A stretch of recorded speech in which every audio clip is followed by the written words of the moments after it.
Conexión Radio.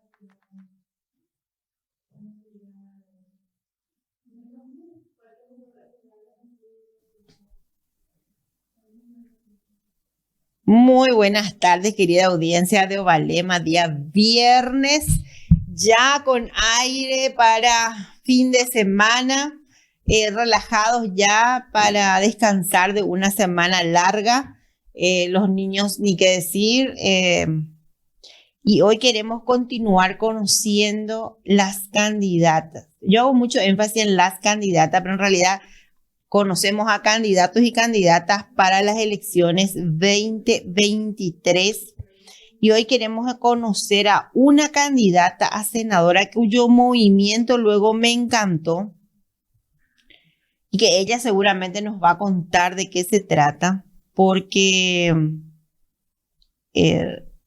realmente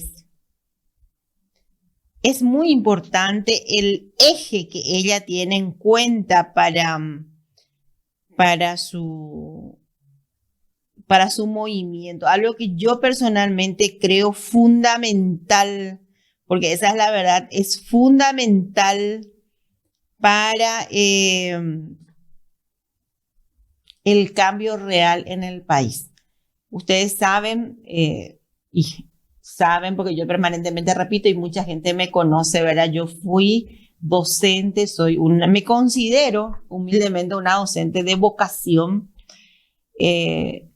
Amé ese tiempo en las instituciones educativas, en todos los niveles por donde pasé, y considero que el docente que es consciente de su trabajo, de la importancia, de lo fundamental, de las huellas que puede dejar en esa vida, ya sea el nivel que sea, no porque sea chiquito de un nivel inicial o un universitario, un docente puede dejar huellas, puede cambiar la visión, puede hacer mucho. Y eso es algo demasiado importante, empezando luego desde ahí, desde que el docente se dé cuenta que la educación tiene que ser primero, que el compromiso que uno tiene estando frente a ese grupo de alumnos es demasiado importante. Este mismo mes, vamos a algo simple y sencillo, algo reciente, Día de la Bandera, 14 de agosto. Yo me acuerdo, de hecho hoy mi hija me estaba hablando del tema, yo me acuerdo cuando era niña, cuando me tocó la alegría de siempre dirigir los actos estudiantiles, de siempre ser la que daba por lo menos las veces que me tocaba hacer el juramento a la bandera como mejor alumna, mejor egresada. Estoy pureando ya por mi hora, presumiendo ahí mi nena. Me tocaba dar pero lo hacía, es más, hoy cuando ella me habla del juramento a la bandera, parece del corazón me nació recitarle la invocación a la bandera. Y dije yo que me acuerdo después de haber pasado tantos años, pero era todo un protocolo, una fiesta que se iniciaba el 1 de agosto cuando nos preparábamos, cuando ensayábamos, cuando estudiábamos frase por frase lo que decía la invocación a la bandera, lo que era el juramento a la bandera, qué significaba eso, adornar la escuela con banderas paraguayas, era realmente una fiesta y se sentía ese 14 de agosto como tal. Y nos obligamos a saber la historia de las banderas. Para ese entonces nosotros sabíamos cuáles eran las 4 banderas que tuvo el Paraguay, cuál era la historia de cada una de esas banderas. Para el día del himno nacional, cuál era nuestro himno, estudiar palabra por palabra, buscar en el diccionario, hacer todo un trabajo con referencia a ese tema. Entonces, por eso digo, es tan importante el ser conscientes que la educación, la bandera de educación no tiene que ser una bandera eleccionaria que nos acordamos cada 5 años, sino que tiene que ser una política de Estado prioritario, la educación primero. Por eso me encantó y hoy queremos conocerle a la doctora Elena Torres. Ella es candidata al Senado justamente en este movimiento que yo les les comento que se llama Educación Primero. Muy importante el nombre del movimiento. Me imagino que ellos están trabajando, es la lista 6, opción 8, la doctora Elena Torres. Ella también pertenece al Círculo de Mujeres Líderes y Políticas del Paraguay. Capísima en lo que hace y justamente es consciente de lo necesario que es que desde el Estado paraguayo realmente se le dé una importancia, la importancia que realmente amerita, no es que se le dé la importancia, que tenga la importancia que amerita. Doctora en Ciencia de la Educación, maestría en Educación, tiene liderazgo educativo con énfasis en aprendizaje y medios, especialista en la primera infancia, planificación estratégica educacional, licenciada en Ciencia de la Educación y profesora de educación primaria. Pasó ya por todos los niveles dentro de lo que es la carrera docente, es candidata y hoy ella nos va a contar. A mí me interesa mucho escuchar del por qué, cómo nace este movimiento dentro del partido Movimiento Educación Primero. La doctora Elena Torres. Estábamos viendo para ponernos en comunicación con ella y como les dije, para mí es sumamente importante. Ya cuando habla, porque son muy pocos, está bien, son demasiadas aristas las que tenemos que ocuparnos. Trabajo, como hablábamos antes, ayer con la candidata a vicepresidenta por el partido Patria Querida, dentro de la concertación, ella hablaba de trabajo, fundamental. Todas las familias y todos los seres humanos necesitan un trabajo digno para poder salir adelante. Pero el eje central para todos los demás, la madre de todos los ejes principales es la educación. Estamos ya en contacto con la doctora Elena Torres. Bienvenida, doctora, ¿cómo estás? Elena Torres, ahí está. Buenas tardes, Elena, ¿cómo estás? Bienvenida. No me estás escuchando. No te escuchamos. El sonido de ella es lo que está, tu micrófono parece que está apagado.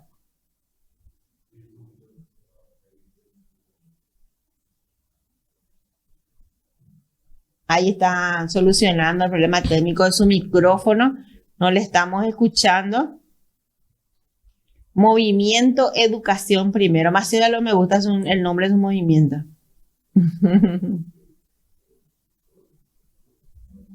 No hay caso.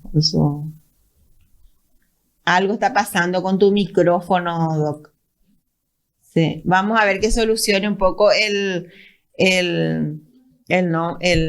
tema de su micrófono para poder hablar con ella. Les contaba. Realmente es fundamental el tema. Eso tenemos que ser conscientes de que ayer, por ejemplo, decía la candidata con la que hablamos que ellos de por sí, las mujeres se acercaron a formar parte del equipo, etcétera, etcétera, y ella consideraba que la paridad no era fundamental. Bueno, pero eso no se da para poder llegar ya estamos. Ahora sí parece. Estamos ya. Bienvenida, Elena.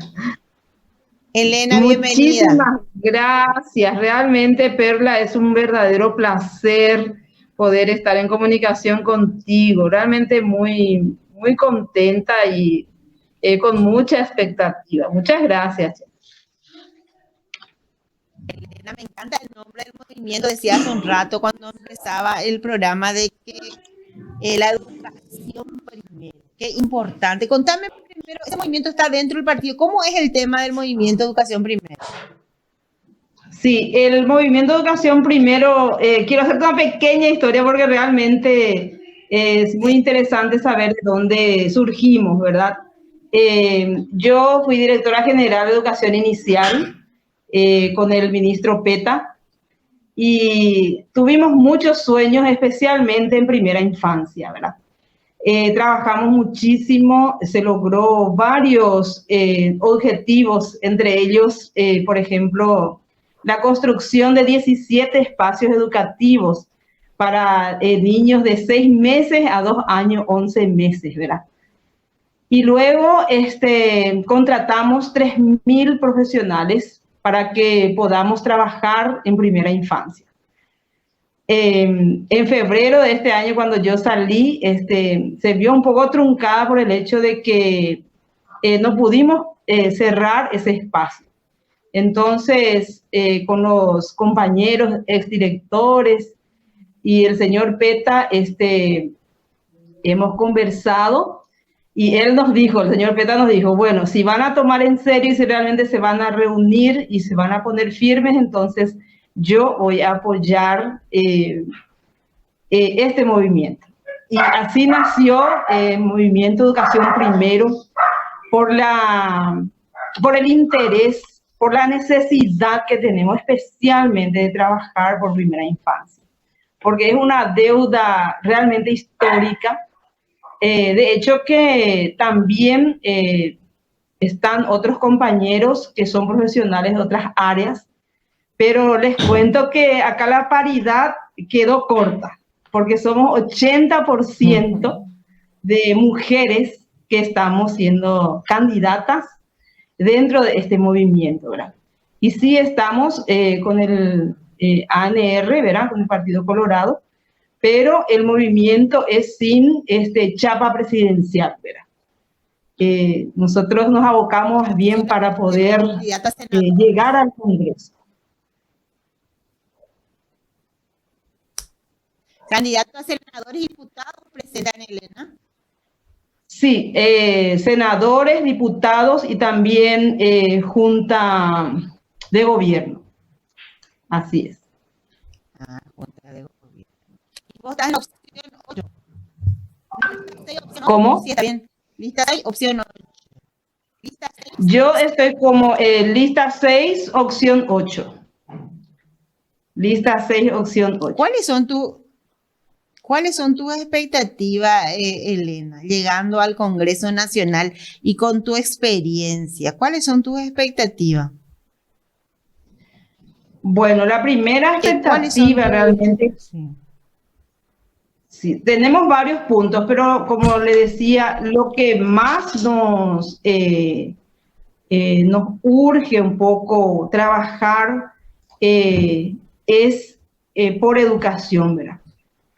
Volver a recuperar, digamos, lo que es primera infancia, porque hasta este momento queda bajo la gobernanza del Ministerio de la Niñez y creemos que, o sea, que no es que creemos, dentro de la Carta Orgánica, ¿verdad? El Ministerio de Educación y Ciencias es el garante de lo que es educación, ¿verdad? Y estando en el Congreso, únicamente uno puede solicitar ese presupuesto, porque imagínense, 3.000 profesionales que estuvieron trabajando el año pasado, este año tenemos 300 contratados, porque el programa se cierra, ¿verdad? Y estos profesionales y los espacios educativos, que son más de 400 aulas, están quedando sin docentes, ¿verdad? Porque cada aula de primera infancia tiene, por ejemplo, un docente, un psicólogo y un auxiliar. Y sin presupuesto no se va a poder lograr, ¿verdad? Y desde el Congreso confiamos de que vamos a poder lograrlo, porque el ministro de Educación, por ejemplo, se acercó a Hacienda, tocó puertas, pero no es lo mismo. Ya no se le escucha a las autoridades así, sino que dependemos de lo que en el Congreso se pueda decidir. Y también está la equiparación salarial, por ejemplo, de los docentes jubilados, ¿verdad? La atención a la diversidad. Sí. Tanto para educación rural, educación indígena. Realmente es súper importante poder fortalecer, ¿verdad? Y yo insisto en mi primera infancia, como soy especialista en el nivel, tengo 30 años de servicio educativo, Y realmente necesitamos. Si nosotros podemos trabajar por esta primera infancia, sabemos que eso es insustituible, ¿verdad? Porque en ese tiempo es lo que la plasticidad cerebral se va construyendo, ¿verdad? Imagínense, tenemos 80% desarrollado en esta franja etaria de 0 a 3 años, lo que es un poco el cerebro, ¿verdad? Pasando ya esa primera etapa, ya es difícil ir trabajando en esa estimulación oportuna para nuestros niños. Así es. Estoy nomás pensando, me estoy recordando que como directora de un colegio, y me acuerdo cuando intentamos, te estoy hablando hace muchos años atrás, ¿verdad? Muchos, cuando intentamos abrir el maternal pensando en todo lo que vos me estás diciendo, hubo una fuerte oposición de las mismas autoridades ministeriales. Y lo único que yo hoy mirando hacia atrás me doy cuenta que sí permanece la brecha que hay entre aquellos que pueden acceder a una enseñanza privada donde el trabajo con la primera infancia es algo normal siempre que se pague, y a ese beneficio no accede la gente común, la gente de campo, la gente que tiene que caminar 5 o 10 kilómetros para llegar a una escuela, o que la escuela se cierra, y si vos me estás diciendo que este programa se va a cerrar luego también, entonces estamos retrocediendo un montón.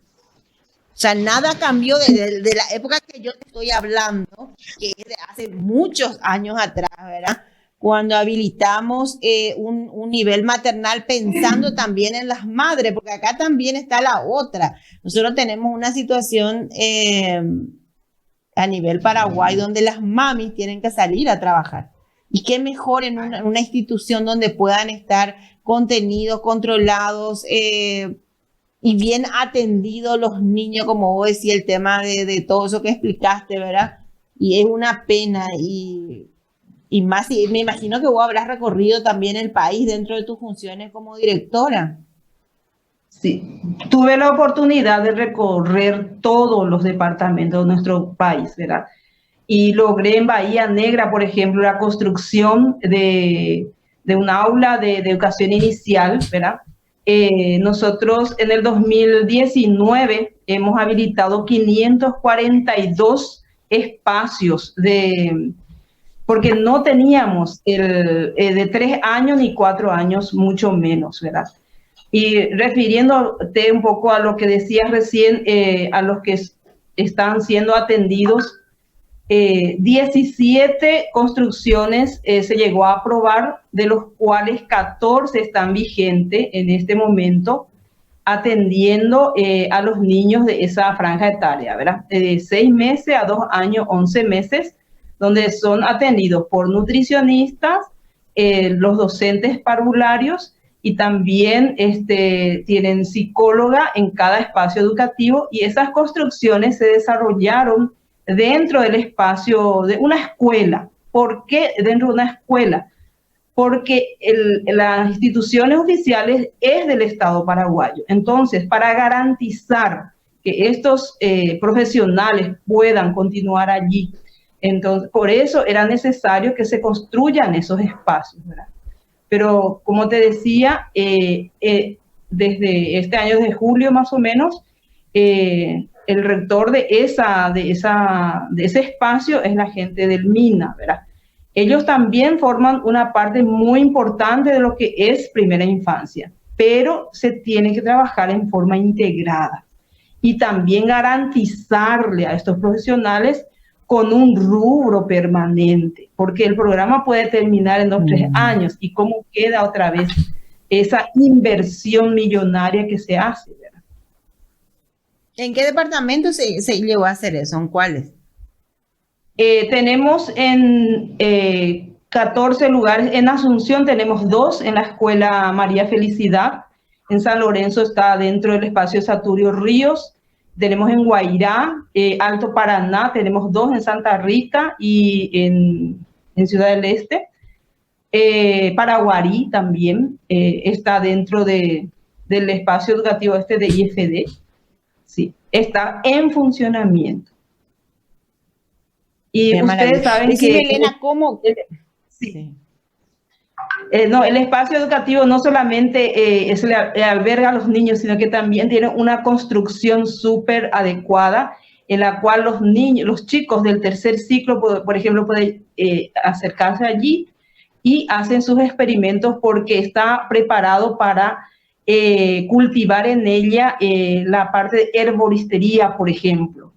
Es un trabajo realmente comunitario, intersectorial, súper buenísimo, que ojalá podamos multiplicarlos y que en cada institución educativa podamos contar con ese espacio. Por eso queremos llegar al Congreso. Para Me que encanta podamos tu pasión, promover... me encanta. Demasiado me veo reflejada hace 30 años atrás. Me encanta. No, el tema es que el que sabe, el que ve, el que hace con entusiasmo y con amor el tema en educación, se refleja en tu actitud, en tu pasión, en lo que estás diciendo. Y ojalá, Elena, ojalá que la gente te vote, ojalá que la gente vote y elija educación primero. ¿Cómo es el tema? ¿Ustedes van en las internas ahora el 18 de diciembre y hay que Sí, así votar es. a la lista 6? Sí, en mi caso, opción 8, por favor. Opción 8, Sí, claro, opción opción 8. 8. Sí, señor. Sí. Estamos ¿Y cómo realmente, estás como le encarando decía, el tema cómo estás encarando para ser senadora? Necesitas más de 50.000 votos, hay que recorrer el país. ¿Cómo estás encarando esa parte que me imagino que cuesta mucho? y bueno, voy a apelar un poco a estos encuentros, a estos espacios que tenemos, porque le cuento que para armar el movimiento se precisó de 5.000 avalistas, avalistas, Sí, ¿verdad? Y con el sí. equipo se logró a más de 11.000 avalistas. Entonces eso es una re bendición porque todos le ponen mucha pasión, mucho empoderamiento realmente, y se pudo llegar. Para que se pueda crear el movimiento, se necesitaba esa cantidad de avalistas y se logró. Y yo confío muchísimo, yo No, sé ya que te vamos a digo, pasar yo también. pienso, yo cuando he visto el flyer que mandaste al grupo del Círculo y veo educación primero, dije, no, tenemos que hablar con Elena, me encanta el nombre porque es lo que el Paraguay necesita con urgencia. Sí, ñañeja ambaiteana, porque hoy cote terei la ñan de país. La ñane me embucuera, llego ya, no tama nieto a yepa, pero ñaicoteme, y yo creo que los docentes es hora también de que nos despertemos, que nos movamos y realmente busquemos alternativas, no lo de siempre, ¿verdad? Pero sí un poco dar oportunidad también a las caras nuevas, como se dice, ¿verdad? Porque Así nosotros mismo. estamos en el campo, yo le cuento que pude recorrer creo que cada rincón de nuestro país.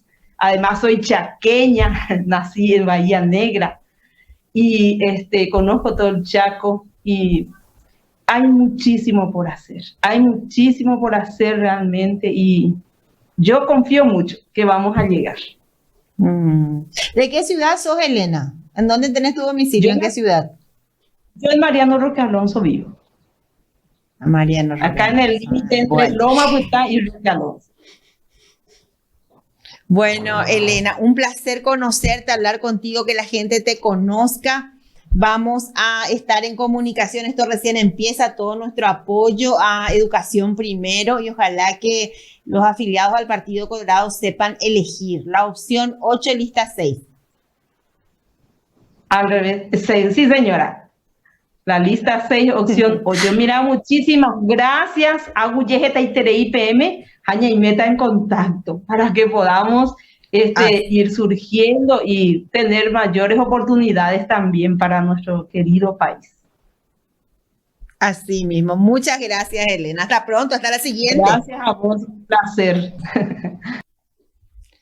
Bueno, así conocíamos, ustedes ven las opciones, hay opciones dentro de cada partido. Elena va por la educación primero, Elena Torres, lista C, opción 8. Ella es docente, ustedes escuchaban, pelea por la primera infancia y todo lo que dijo, yo doy fe que es así. O sea, la situación de la primera infancia en Paraguay debe ser atendida en forma urgente y la educación, ni qué decir. Y a empezar desde los más chiquititos, mayor presupuesto, mayor énfasis en lo que es educación. Así que Elena Torres, ojalá. Encima es miembro del círculo, así que con más razón todavía. Bueno.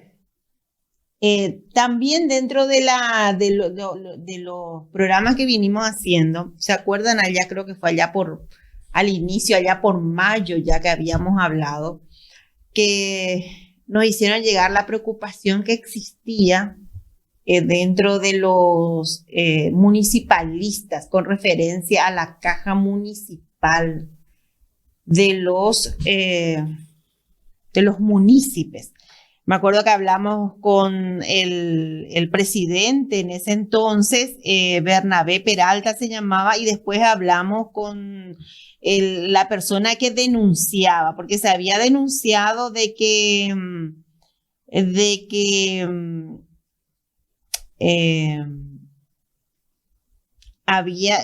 hubieron denuncias sobre mal manejo, etcétera, etcétera, etcétera, ¿verdad? Entonces,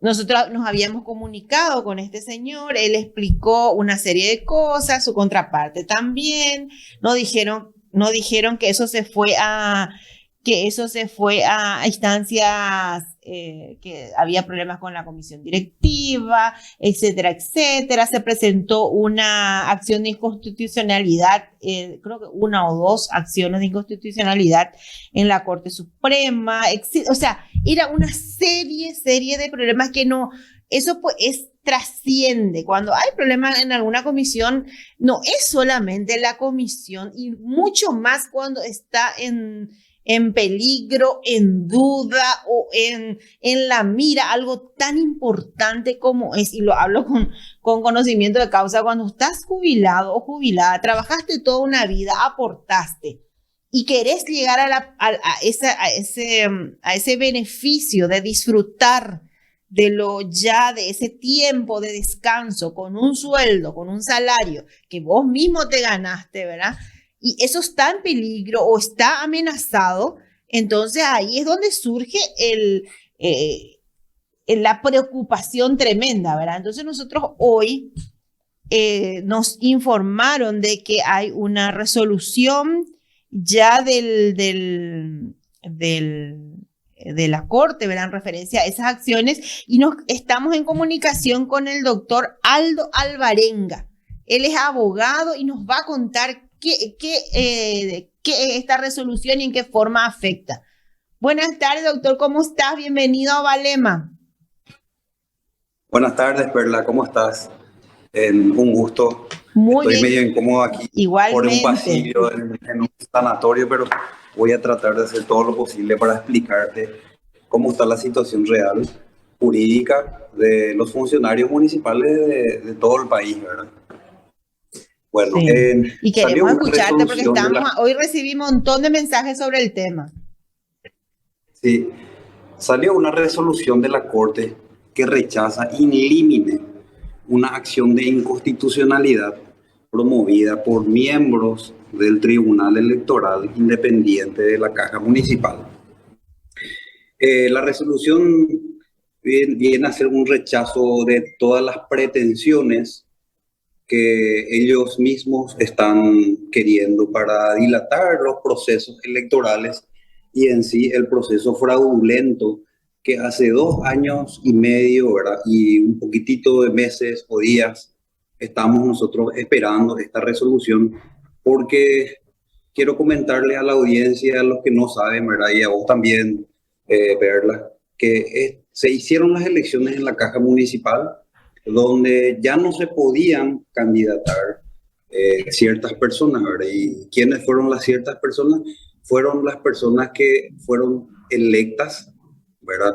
De manera fraudulenta. Ellos tenían prohibición de presentarse como candidatos, igual lo hicieron en unas elecciones fraudulentas donde robaron urnas, cambiaron los resultados en varios municipios, asimismo también en Asunción, ¿verdad? En varias mesas.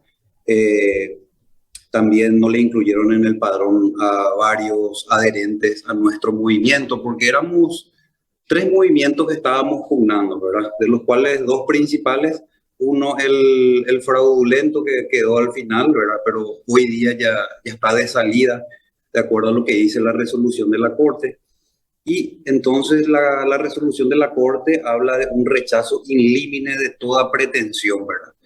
En el Tribunal Superior de la Justicia Electoral se resolvió anular las elecciones, por un lado, en uno de sus articulados. En el siguiente se resuelve de que todos los candidatos que se presentaron por la lista del movimiento MAS, que supuestamente fue el que ganó, ¿verdad?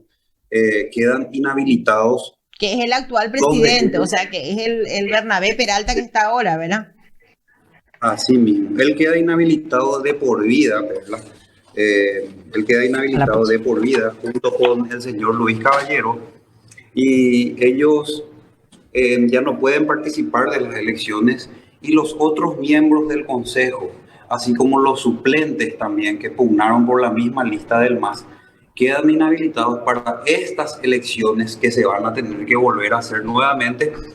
Ya seguramente dentro de 1 o 2 meses se van a realizar las elecciones, ¿verdad? Este proceso fraudulento que llevó más de 2 años y medio, ¿verdad? Por la justicia. Primero estuvimos en la justicia electoral, luego la justicia electoral resolvió de que antes de que ellos se expidan y que decidan definitivamente que se hagan las elecciones, tendrían que esperar una resolución de la Corte de una acción de inconstitucionalidad que ellos plantearon al simple efecto de chicanear o dilatar el juicio, ¿verdad?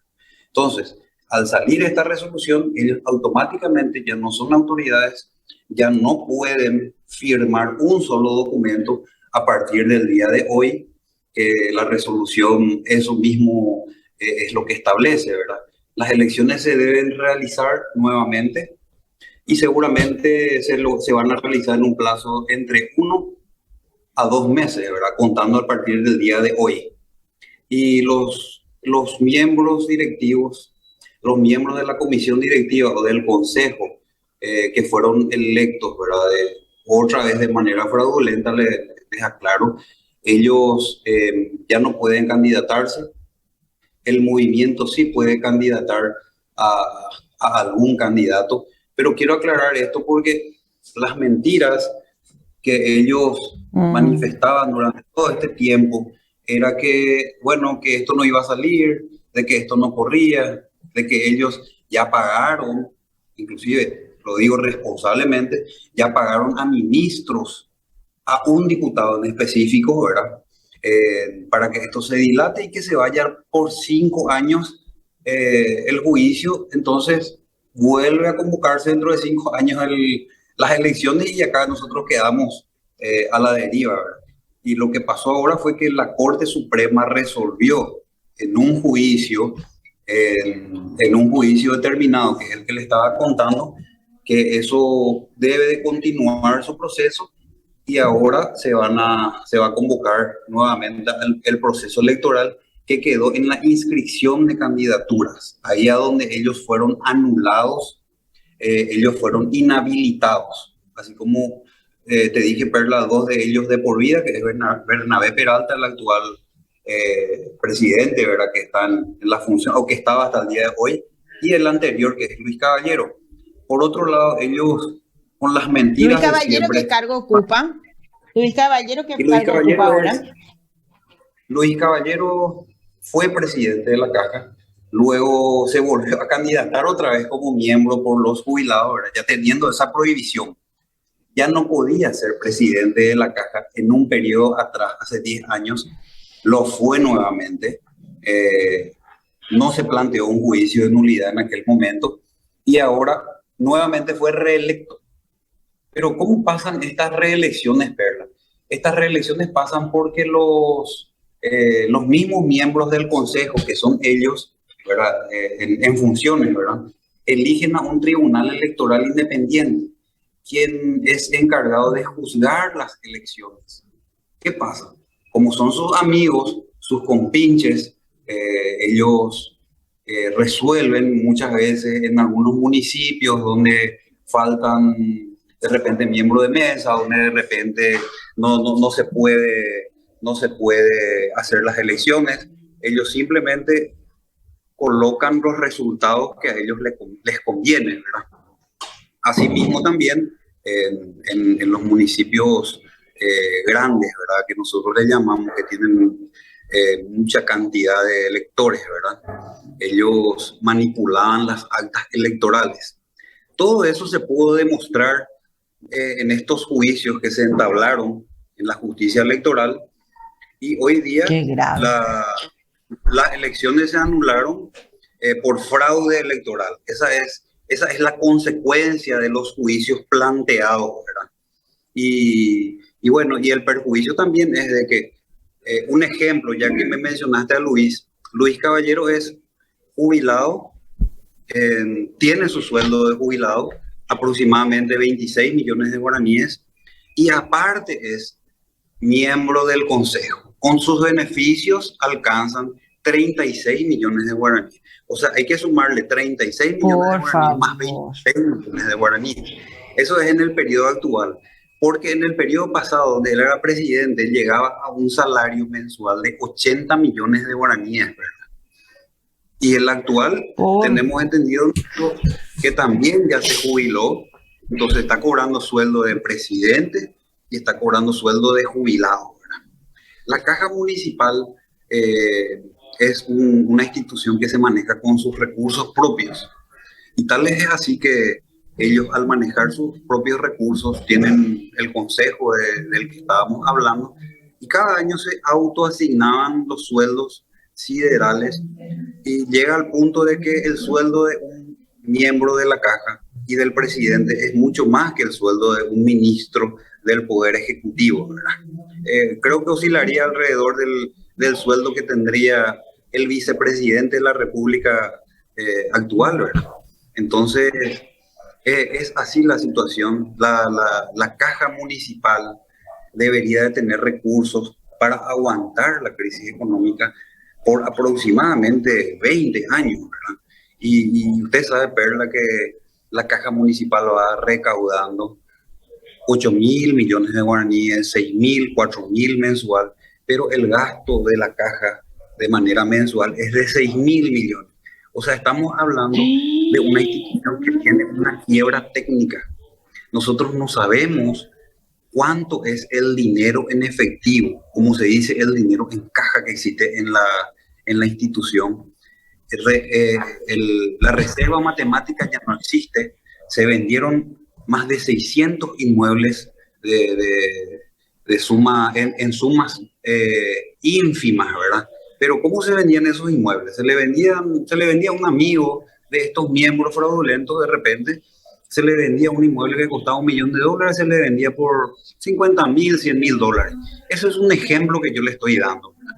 Entonces, no solamente entraban en este círculo delictivo los miembros de la caja, ¿verdad? Sino que a raíz de eso, también los funcionarios ya no podían trabajar tranquilos, no podían trabajar en paz, no podían hacer sus trabajos de manera correcta en la caja, porque ellos constantemente les ordenaban a firmar planillas de viáticos. Por ejemplo, un viaje a Encarnación se hacía con una comitiva de 10 personas, pero en realidad entramos a ver nosotros los perfiles de sus redes sociales y encontramos que de esas 10 personas, 8 más o menos tenían perfiles que estaban en otros lugares, que no era precisamente en Encarnación. Algunos en sus estados compartían algún cumpleaños en sus domicilios, ¿verdad?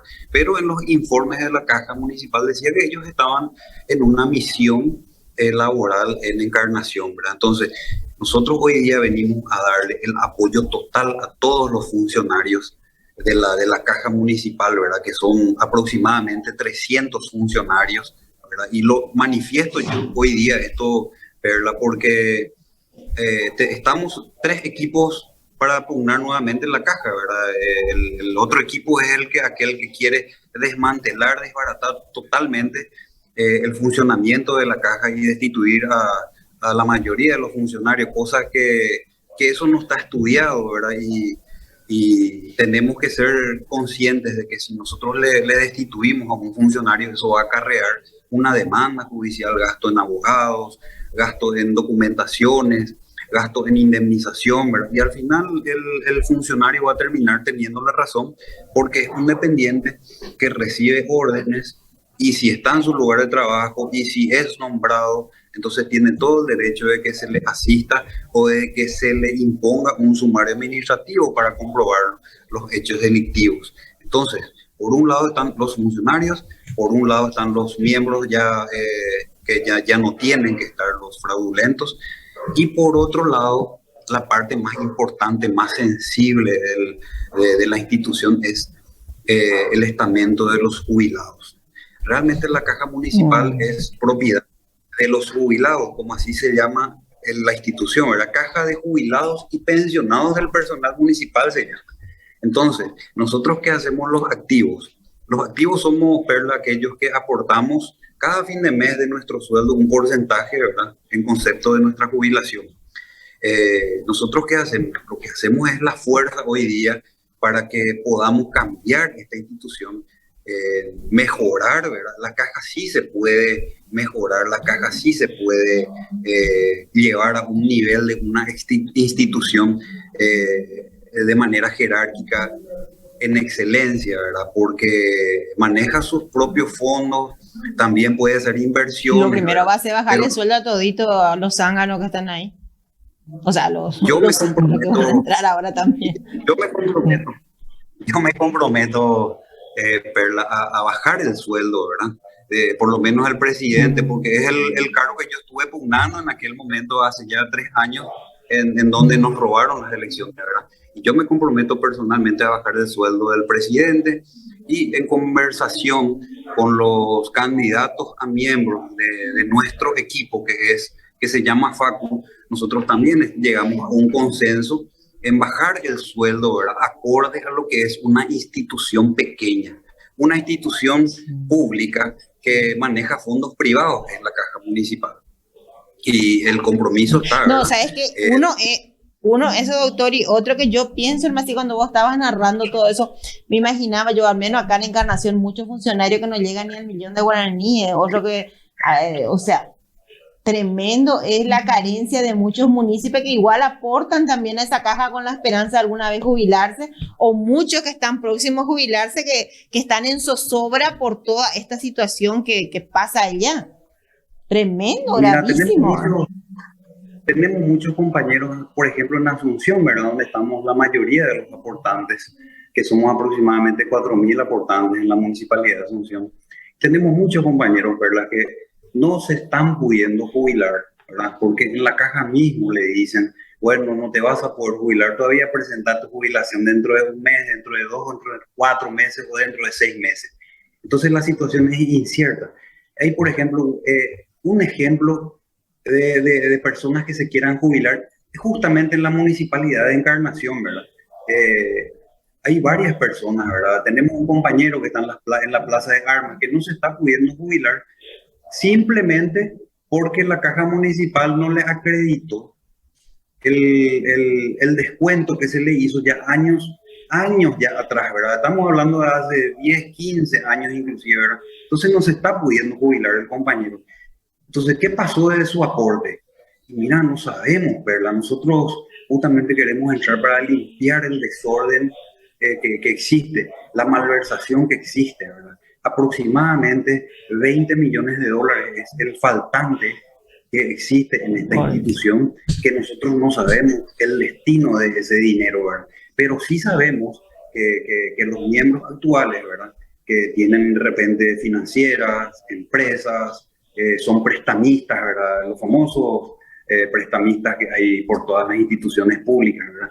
Bueno, eso sí sabemos, y sabemos muchas otras cosas que de repente nosotros callamos o bajamos la voz, porque sí vamos a dejarle al grupo y equipo de abogados, ¿verdad? Que ya está trabajando con nosotros para que hagan el seguimiento a esas malversaciones que existieron todos estos años, ¿verdad? Entonces el compromiso está de guiar la caja, pero de bajar el sueldo, de aumentarle el sueldo, ¿verdad? Por supuesto a los jubilados cada año, porque la ley de la caja dice que se le puede aumentar a los jubilados el sueldo cada año. Imagínate que hay funcionarios que no ganan 1 millón, ¿verdad?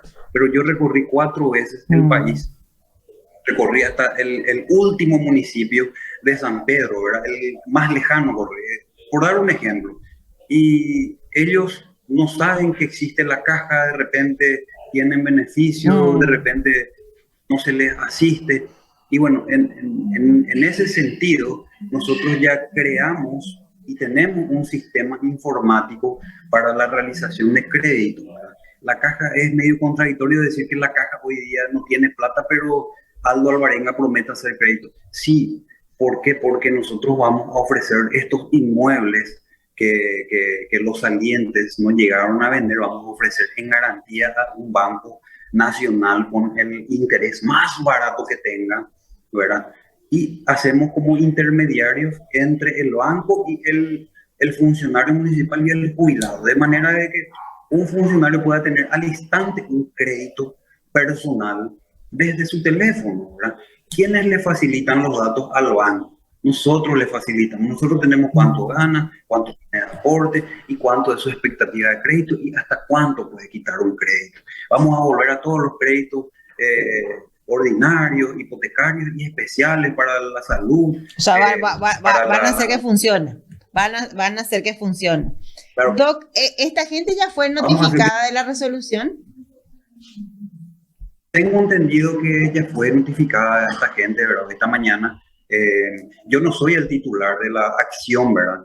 Y es otra persona, ¿verdad? Que no se encuentra trabajando con nosotros, ¿verdad? Nosotros, hay 2 equipos y la otra persona es del otro equipo, ¿verdad?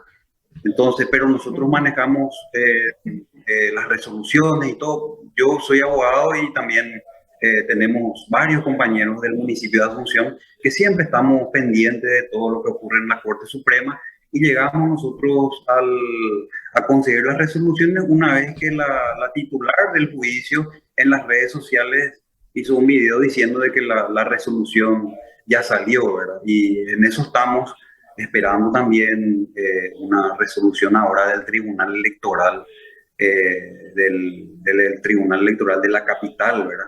Que resuelva ya fijar una fecha de elecciones lo antes posible. Y en eso nosotros estamos conversando ya con los compañeros, ya tenemos armado totalmente nuestro equipo, ¿verdad? Ya estamos conversando con todos los compañeros de todos los municipios, todos los concejales, todos los intendentes que están habilitados, ¿verdad? Y le estamos enviando estas notificaciones, estas resoluciones, ¿verdad? Por otro lado, ¿verdad? Los actuales, por decirlo así, ¿verdad? Para no hablar toda la hora con algo negativo hacia ellos, están manifestando por medio de comunicados, ¿verdad? De que esto no es así, de que todavía no es la resolución, que no hay ninguna resolución que dice que le prohíbe, ¿verdad? Entonces yo también quiero manifestarle a mis compañeros a nivel país y especialmente a los compañeros de Itapúa que no hay más nada que hacer hoy día. Los que están ahí empotrados ya no tienen ningún recurso para dilatar esto. Esto se tiene que hacer las elecciones.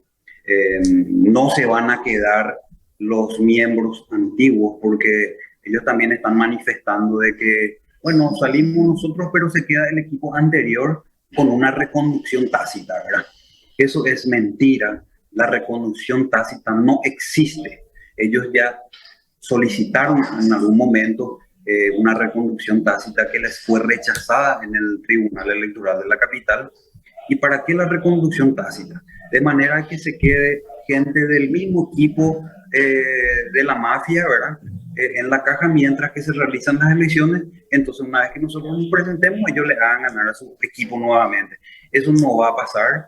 ellos deben de desalojar la caja, deben de salir, porque a partir de hoy, de que se les notificó, ya están incurriendo en el delito de usurpación de funciones públicas, ¿verdad? Y son pasibles de ir hasta a la cárcel por eso, ¿verdad? Y también todos los que le apañan. Y quiero decirle a la gente que aquellos que apañan entonces van a estar en un carácter de cómplices, ¿verdad? Porque están realmente arruinando una institución que tanto nosotros queremos, que tanto nosotros nos preocupamos para que salga adelante. Y tan importante para tanta gente.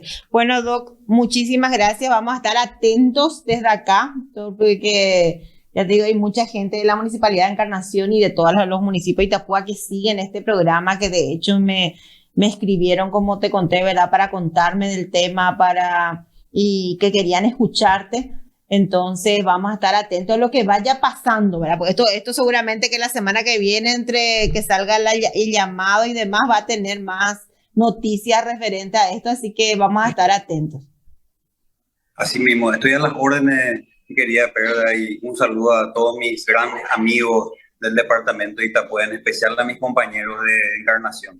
Muchas gracias por la comunicación. Muchas gracias, Doc. Bueno, para todos los que siguen el programa Ovalema, tremendo lo que dijo, tremendo. Y hay comisiones, bueno, no voy a en este momento a hacer énfasis, pero hay una comisión que a mí me llama la atención, de una comisión de padres específicamente, que hace 500 años que le veo al mismo papá, o tuvo muchos hijos, o Maceo ya le gusta ese cargo, pero no se mueve de un colegio específico, ¿verdad? Hay comisiones y hay comisiones directivas y hay diferentes tipos de comisiones donde se maneja mucha información, se manejan muchas cosas importantes, pero es tan específico lo que contó acá recién, ayer, lo único que puedo decir, pensando en esos pobres prójimos que se matan trabajando todo el santo día, ganan una miseria, muchos que están próximos a jubilarse, no llegan ni a 2 millones su sueldo, y de eso se le va a descontar seguramente otra vez una cierta cantidad. Y no es un sueldo digno, no es un salario digno, mientras quienes manejan ese dinero están ganando 80 millones guaraníes. Si es así como dijo el doctor Alvarenga, es tremendo. Bueno, muchísimas gracias por estar con nosotros. Si Dios permite, nos volvemos a encontrar el día lunes a las 15 horas en otro programa de Ovalema. Gracias. Conexión Radio.